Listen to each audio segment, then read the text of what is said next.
Good morning, YouTube. Hope you guys are having an awesome day. It's a glorious Friday afternoon, I guess you could say, here in the gorgeous San Antonio, Texas. I am squidding it up pretty bad right now. No boots, no jacket. Don't do this at home, kids. Don't be like me. So guys, I was thinking of some stories to tell you guys, and I chose to land on the story of when I got arrested. Now, I don't believe I've ever even told my parents about this, so this will be news, but let me get through it first, okay? I was arrested on some BS. Alright, so in order to tell this story properly, I'm going to have to give you a little bit of a backstory. So this happened my first year at college. I had just moved to UTSA. I lived on an on-campus apartment complex. It wasn't the dorms, but it was an on-campus apartment complex. I had myself, I had my Asian roommate Marcus, and then I had two black roommates that couldn't be more different. I had one who was from Houston, and he looked like a gangster. I mean, I'm not being racist here. He was a super cool dude, really good at school. The dude was a top-notch guy, but he just had that gangster look to him, you know? And then the other guy was like the complete opposite. He was super into video games. I mean, he took like a bunch of super advanced courses. The dude was a freaking genius, but he definitely didn't have a gangster look to him at all. He was super nerdy, super cool dude, just, you know, wouldn't expect him to do any crimes, basically, okay? So let's just foreshadow with that. And then above us, we had 4 girls. Now, as I mentioned before in other videos, I don't talk to girls. Like, I never have. It's just, I'm in my thing. The fact that I ended up with Miss Bikenbird is a freaking feat. Like, the one time I hit on a girl, it ended up being her, and now look at us. But Marcus, on the other hand, he talked to everybody. Marcus was the Asian guy. He talked to everybody. Now, when I say he's Asian, I don't mean like he was born in America. No, I mean he was Asian. He was Korean. His mom and dad were both music stars over in Korea. He's probably the most musically talented individual I've ever met in my entire life. But he was super outgoing, liked to talk to everybody, and he made friends with these girls shortly after they moved in. And he introduced us to them, and we ended up being just really good friends. Like, all 8 of us would hang out and, you know, go to dinner together and just have fun. Like, we never dated or anything. It never turned out to be like that. It was just 4 guys, 4 girls that were just really good friends. Well, the girls started pranking us, and they were little pranks. They were like taping tampons to our door, simple little pranks. But we'd also always get on to them for stomping around upstairs, which they probably weren't doing on purpose, but we just gave them crap for it anyways. Well, one night they invited us to go out to dinner together. Everyone was down except Marcus, the Korean guy. He had to go to a barbershop quartet practice. He was like on one of those national competing quartets, so he couldn't join us, but they wanted to go downtown. Huh. Well, I wonder where that fell off.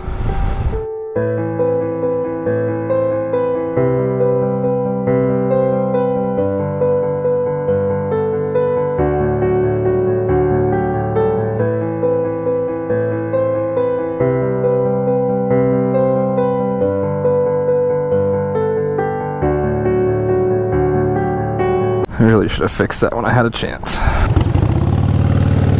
Anyways, Marcus couldn't come because he had to do the choir stuff, but all the rest of us went downtown. So we go downtown, we have dinner.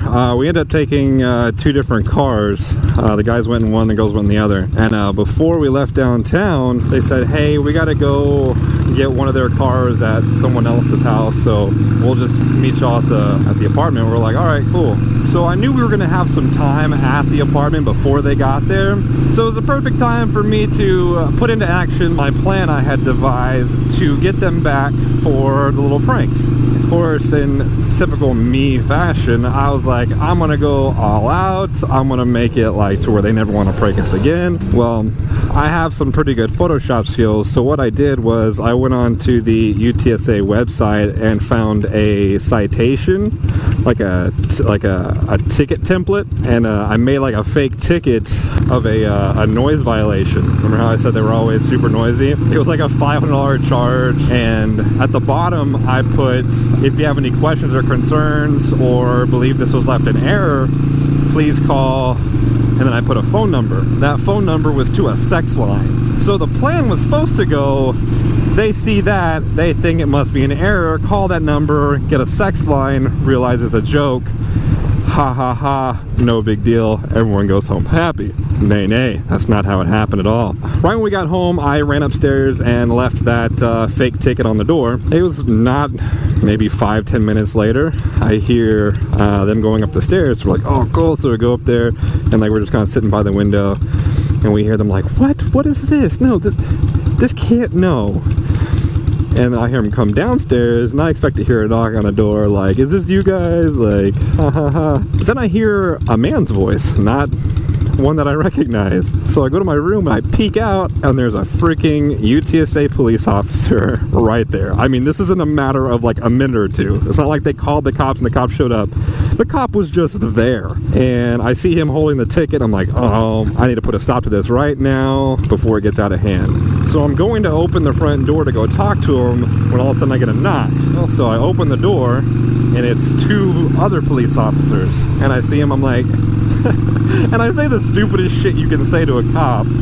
I said, it was me, and they're like, what do you mean it was you? I was like, I left it on their door. And he was giving me this look like, what in the world are you talking about? And right then I realized I had messed up and probably admitted to something that I shouldn't have. And he goes, that's not why we're here, sir. And I was like, what do you mean? We just saw her talking to the cop. He goes, no, the cop was talking to her because there's a strong aroma of marijuana coming from your apartment. And I was like, what? First off, let me preface this by saying I was such a goody-good. I couldn't tell you what weed smelled like if my life depended on it. I lived in such a small town, I had never even been exposed to that. Like, I literally, if someone was holding a gun to my head and gave me 2 things to smell and said, which one is weed, I couldn't tell you which one it was. So I'm like, well, that's not us. We literally just got home. And he goes, well, we're gonna have to go in and inspect the apartment. And they had every right to do so. Since it was on campus, they have full authority to just go into your apartment and search through everything. So I was like, you guys can come in. Like, I don't have anything to hide. So they take us outside, sit us on the curb. They don't put us in handcuffs or anything like that. So they bring us in one by one as they search our rooms, and they're kind of asking us like, where have you guys been? What were you all doing? We're telling them, like, we were just with these girls. Like, we were just downtown. Like, we just got home like 5 minutes ago. And I was like, even if we were smoking weed, there was no time for us to smoke weed. Like, especially enough time for us to smoke weed and have you guys get called and show up here. Like, there's just no way. Don't do it, squirrel. No, no, no, no, no, no, no. They bring us in and they make you watch, like, as they, you know, go through and do the search. They go into my room, and it was like a freaking scene out of a movie, dude. They flip my mattress over. They're, like, looking under the bed. They pull out my socks, like my individual socks from my sock drawer, and flip them inside out. Like, they freaking went through my room. Didn't find crap, of course. So they take Chris, who was the gangster black guy. They open like 2 drawers. That's it, like 2 drawers. And they're like, all right, we're good. Then they bring the other black guy in, the dorky one. He walks into his room and sees that he has Call of Duty on the TV. And he goes, oh, you play games? He's like, yeah. He goes, yeah, my cousin's on like an MLG team, and he just won like $300,000 in a competition in Vegas. Like, these guys are freaking talking about video games after he just like destroyed my room. So I feel just like completely profiled at this point. Like, what in the world is going on here? Granted, I opened the door and said I did it, but I mean, so the guy asked, where's your 4th roommate at? I'm like, well, he stayed back for a little bit. He had to go to a quartet practice. And like, we need you to give him a call and have him come back. And I was like, oh, okay. So I call him, like, hey man, the cops are at our apartment. They say it smells like weed. Your door's locked. They're requiring to search you. They need you to come home. And he doesn't believe me at all. He's like, whatever, dude. You're just trying to get me to come home so y'all can prank me. I'm like, no, dude, I'm serious. The cops are here. And he hangs up on me. And the cop comes in, he's like, is he on his way back? I'm like, he hung up on me. He goes, call him again. Right when he answers, the cop takes my phone and starts talking to him. He goes, hey, this is so-and-so, UTSA PD, I need you to come home. And he's like, all right, I'm like 5 minutes away. So he comes home, the cop asks to like open his door and everything, and he starts searching. And the cop gives him the whole spiel, like the whole, if you just admit it, like the time will be a lot worse. Like if you just be honest with me and tell me like if you have anything, I'll let you go. Like it's no big deal, just be honest with me. And he's like, really, I don't have anything. He goes, so you don't have anything? He goes, I don't have anything. He goes, you don't have any wrapping paper or anything like that? And he goes, well, hold on. And I was like, oh, good God, this guy's out here smoking weed, not telling us, and he's gonna get us in trouble. Well, remember when I said he was like Asian? He'd only been in the States for like 5 years at this point. Like he was somewhat fresh off the boat. And he starts crawling under his bed. I'm like, oh, good God. This guy pulls out like the paper you stuff in like gift bags, like the tissue paper.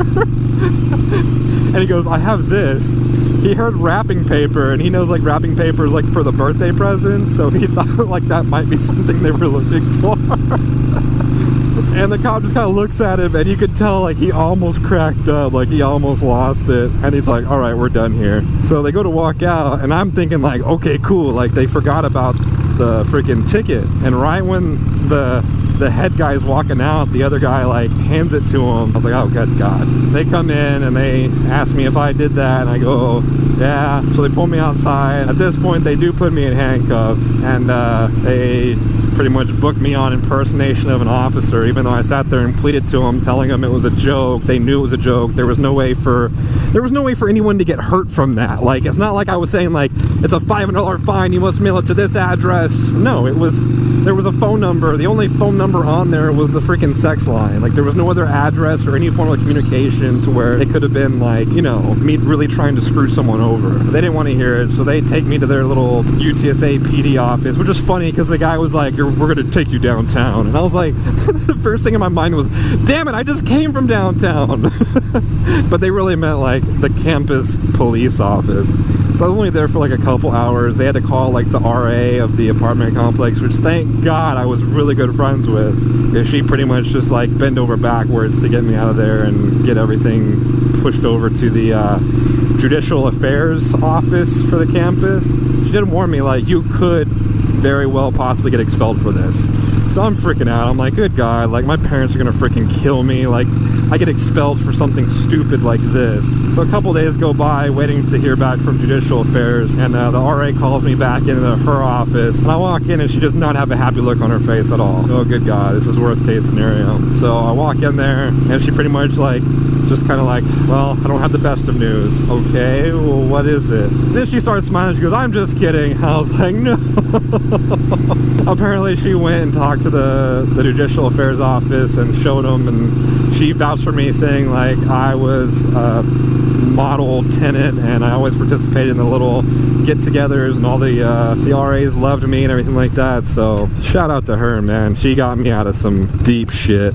Everything was wiped off my record and everything. Like there was no record of it ever even happening. So best case scenario. Lesson learned though, don't impersonate the officers. I did take it as kind of a compliment though, because the head guy that was looking at it, he goes, wow, this is good. You only missed one thing. And I was like, what do you mean? He goes, there's no badge number on it. Like there was a fake officer name. He goes, if you would have put a badge number, this would have been perfect. I was like, ah.